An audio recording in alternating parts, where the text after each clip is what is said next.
Don Victor, Munibe eta Aranguren gori. Osasuna, bakea eta urte luzeak. Nire salduntxoa.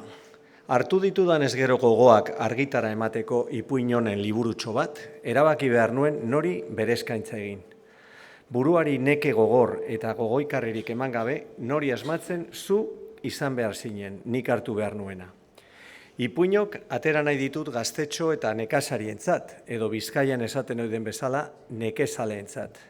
Zure urte laburrak gaztetxoen artean ipintzen zaituzte. Nahi banu agertu zure handikitasuna jatorriz, eta zure asaba jaunen argitasuna goi-goi ipini, erraz izango nuke aipatzeaz bakarrik Munibeak, Idiakezak, Ugarteak, Arantzibiak, Sasiolak, Arizagak, Arangurenak, Alabak, eta honelako beste izen eder ezagutuak non nahi. Zure asaben artean aurkituko nituzke Loiolakoak ere.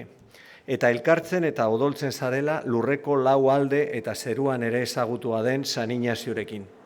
Hau ala da, baina hitz alperrak dira honelakoak zuretzat. Nekazari baten semetxo bati egingo diozuzuk agur hain gozoa nola errege batenari. Eta oro bat da zuretzat abarkadun mutiltxoa nola zapata bitxituz estalia.